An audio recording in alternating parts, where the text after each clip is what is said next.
N'hésitez pas à liker la vidéo si elle vous plaît et si vous êtes nouveau sur la chaîne, n'oubliez pas de vous abonner et d'activer la notification pour ne rater aucune de nos prochaines vidéos. On commence.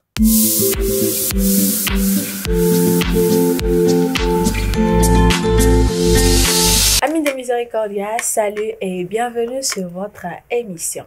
Au-delà des églises ne se limite pas qu'à des échanges avec des fidèles catholiques, mais ce sont également des partages d'expériences et de témoignages.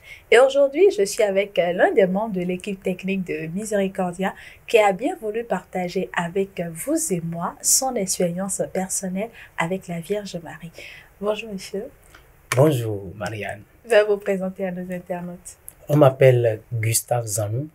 Je suis un chrétien catholique et dans ma vie de foi, je me suis engagé dans la musique sacrée. Donc, je suis un encadreur de la musique sacrée paroissiale. D'accord. Alors, vous êtes, pour ainsi dire, un chantre Bien de sûr, l'Éternel. un chantre, bien sûr. Vous êtes ici pour partager avec les internautes Oui. votre expérience personnelle avec la Vierge Marie, un témoignage. Exactement. Mais avant, j'aimerais vous demander de nous raconter un peu comment a commencé votre relation avec la Vierge Marie. La relation avec la Vierge Marie, je dirais, c'était un héritage pratiquement, puisque c'était d'abord le vieux qui était un grand dévot de la Vierge Marie. Et je me rappelle de cette histoire qu'il n'a jamais cessé de raconter à tous ses enfants avant d'aller vers l'au-delà. Parce qu'il ne vit plus, paix à son âme. C'était par rapport à notre grand-sœur Yvonne, qui était malade. Elle était dans l'enfance, elle était vraiment malade. Et une nuit, pratiquement, elle ne bougeait plus. Elle ne bougeait plus. Alors, Papa Célestin Zanou était le premier baptisé du village. Il a quitté un monde compliqué pour le monde de la lumière, c'est-à-dire vers le Christ, Oui. notre lumière. Voilà. Donc, il est baptisé. Donc, dans cette nuit-là, ne pouvant plus faire recours à des gestes traditionnels, feuilles et ce aussi, mais il était complètement, vraiment confus. Il dit, mais qu'est-ce que je dois faire? L'enfant ne bougeait plus. En cette période-là, nous n'avons pas des hôpitaux, La des proximité. cliniques, voilà, dans le village. Donc, on ne faisait recours aux feuilles. Alors, ce que lui ne voulait plus faire. Alors, mais il s'est souvenu d'un petit carnet comportant des prières à Marie. Alors, il est rentré rapidement dans la chambre pour sortir ce carnet-là.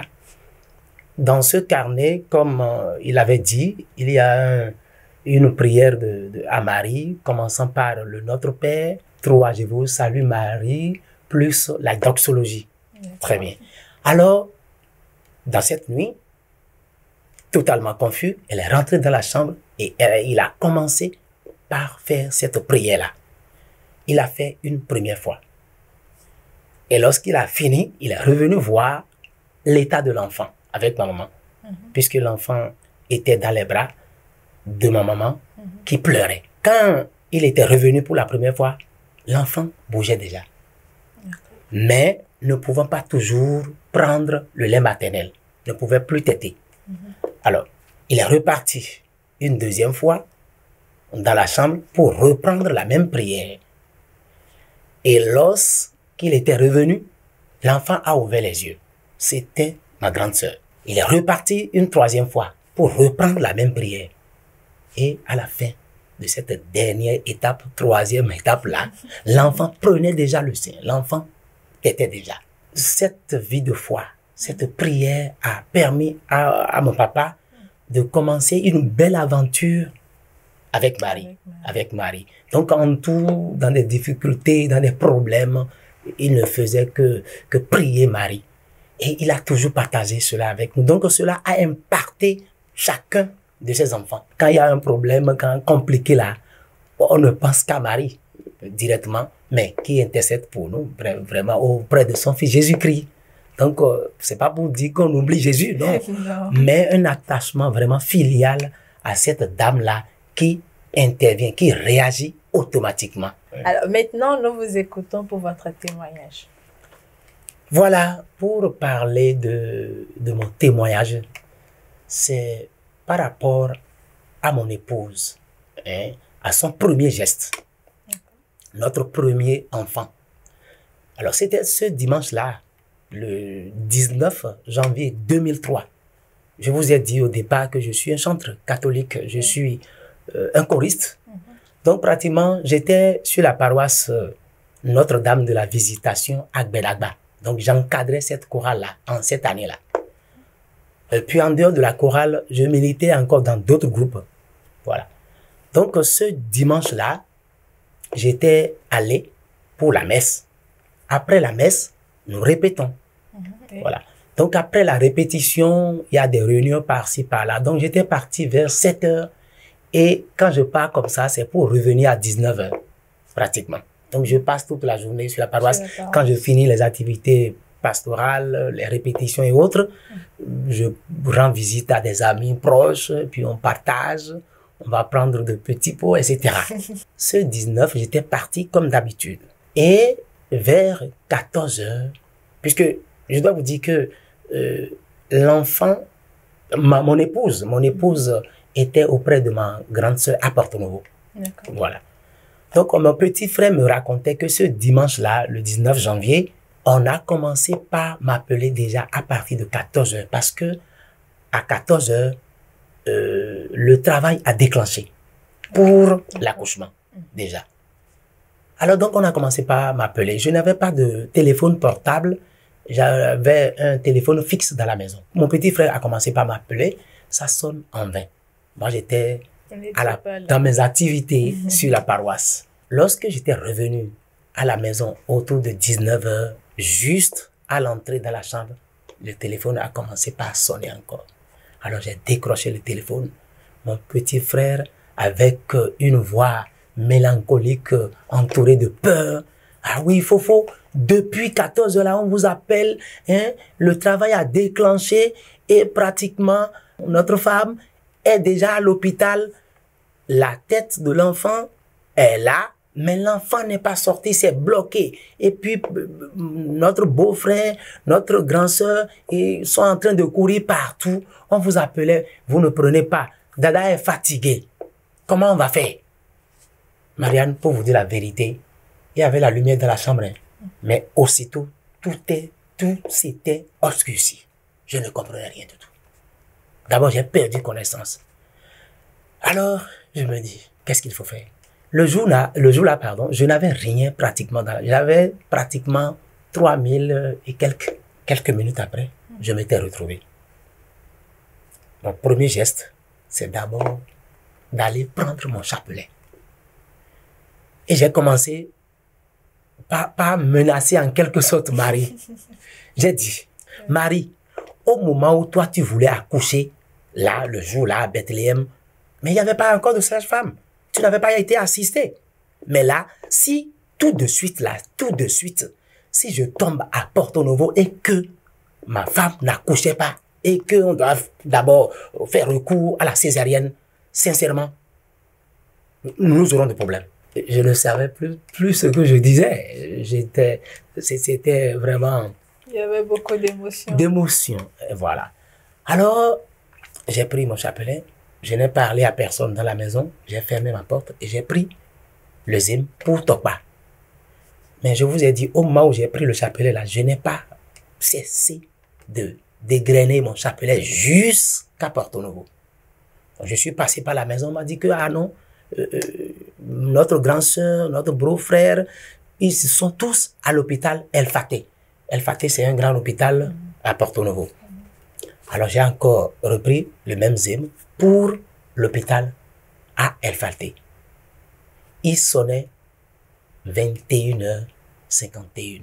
Marianne, quand je venais au portail, au seuil de l'entrée de El Faté, j'ai vu une ambulance qui me dépassait. C'était ça qu'on avait déjà sollicité pour transporter ma femme, tout fatiguée, pour l'hôpital des zones de Porto Novo. Ah, j'ai vu et l'ambulance me dépassait. J'étais encore perdu. J'ai dit, est-ce que c'est ma femme qu'on transporte encore? Qu'est-ce qui s'est passé? Je dois vous dire que au moment où je franchissais le seuil du portail, ma femme accouchait. Ma femme accouchait et parce qu'on ne devrait plus l'amener à l'hôpital des zones, l'ambulance s'est retournée. Et quand je rentrais dans la maison, tout le monde déjà dit, je dois le dire en fond, mais Kudo Talagweme, Kudo Talagweme, Kudo Talagweme. Alors, qu'est-ce qui s'est passé? J'ai vu des gens. Alors, et puis, je suis rentré là où ma femme a accouché. Elle était tout fatiguée. On m'a raconté le jour-là que ceux qui étaient là, ce n'étaient pas seulement des catholiques. Il y avait eu des christianistes célestes, il y avait eu des évangéliques, parce qu'ils avaient tous pitié de cette pauvre dame-là. Parce que la tête est là, mais l'enfant n'est pas sorti depuis 14 h jusqu'à 21h51. Alors, comment ça s'est passé? Ils me l'ont dit. Les sages-femmes, ils ont tout fait. D'abord, elles ont commencé d'ailleurs par menacer ma grande sœur de ne pas vite donner l'argent pour qu'on amène mon épouse à l'hôpital pour la césarienne, tout ça. Donc, ma grande sœur était... Alors, on a dit, quand les sages-femmes avaient tout fait et que rien ne marchait là, il y avait une dame qui était venue pour dire, mais depuis longtemps, mais qu'est-ce que vous faites? Et l'enfant là est encore sur la table. Laissez-moi, laissez-moi. Et puis la dame là est montée sur la table de l'accouchement, montée sur la grossesse et a commencé par presser. On ne sait d'où elle est venue. Minjo, qu'est-ce qui... Elle a commencé par presser. Et puis, c'est vrai que mon épouse a subi quelques opérations avec, mais aussitôt avec le geste de la dame là, elle a accouché. Mais juste après, on n'a plus retrouvé la dame. Je me pose la question. Je me demandais si ce n'était pas Marie. Sincèrement, je m'étais demandé ça. On n'a plus retrouvé la dame. Et c'est comme ça. Tout était passé. Et après l'accouchement, c'est vrai qu'on a subi, l'enfant n'a pas réagi pendant près d'une semaine. Hein. On est resté longtemps à la crèche. Mais l'essentiel est que on l'a récupéré. Il vit aujourd'hui avec nous. Alors, dans cette situation, comment ne pas toujours accepter de témoigner Marie partout, à travers le rosaire, à travers le chapelet. J'ai été très content à ce que vous m'invitiez sur ce plateau pour témoigner parce que Jésus avait guéri 10 lépreux. Vous vous souvenez de ce texte biblique? Voilà. Et il n'y avait que 9 personnes. En tout cas, il n'y avait qu'une seule personne qui était venue rendre grâce. Et Jésus demandait quoi? Et les 9 autres ne sont-ils pas aussi guéris? Merci beaucoup, Monsieur Guissel, pour votre témoignage. On rend grâce à Dieu avec vous. Alors, que pouvez-vous dire à tous ceux qui vous suivent en ce moment? Ceux qui me suivent, chers amis, vous qui nous suivez, que vous soyez catholique ou pas, j'entends souvent dire, nos frères de l'autre bord disent, ah, Marie a mis au monde simplement Jésus au monde. Marie était comme enveloppe, Jésus était la lettre. Alors après la lecture de la lettre, qu'il faille jeter l'enveloppe. Chers amis, cessez de le dire. Cessez. On ne peut pas aimer un enfant et rejeter sa maman. Vous savez ce que c'est qu'une mère, surtout à nous, Africains. Vous aimez l'enfant, vous adorez l'enfant, vous faites recours à l'enfant, mais vous rejetez sa mère. Mais pour l'enfant lui-même, quelle conception, quel serait son état d'âme envers vous si vous rejetiez sa maman? C'est une question que je vous pose. Répondez et donnez-vous la réponse vous-même. À nos amis catholiques, ne banalisez pas la dévotion à Marie. C'est vrai que moi, je n'ai jamais encore fait l'expérience de 1000 Ave, mais je veux y arriver parce que je trouve ça tellement long. Mais mon chapelet, je ne sors pas sans mon chapelet. Ça devient mon âme. Donc, toujours, Marie a toujours intercédé pour nous. Je me souviens, dans un enseignement, on a demandé à Marie, « Marie, est-ce qu'il faudra nécessairement passer par toi pour aller à Jésus ?» Et elle répondait, « Non, pas nécessairement. Vous pouvez aller directement à mon fils sans passer par moi. Mais si vous passez par moi, je ferai ce que je dois faire tout simplement. » Alors, catholique ou non, je vous conseille de recevoir Marie, d'avoir confiance à Marie et vous aurez la réponse automatique à tous vos problèmes. Merci. Merci beaucoup, Monsieur Gustave, pour votre témoignage et merci pour ces conseils de sage. Merci beaucoup, Marianne. Voilà le témoignage que Monsieur Gustave Zanou avait à partager avec nous et j'espère que son témoignage vous aura touché et qui vous permettra de vous rapprocher encore plus de notre Mère du Ciel, la Vierge Marie. Alors, nous allons adopter comme credo à Jésus, pas Marie. Je dis merci à toute l'équipe technique de Miséricordia Audiovisuel Service. Merci à son directeur, le Père Stanislas Amoso. Merci à vous, internautes, qui prenez chaque jeudi le rendez-vous pour nous suivre. Et à jeudi prochain pour un autre numéro.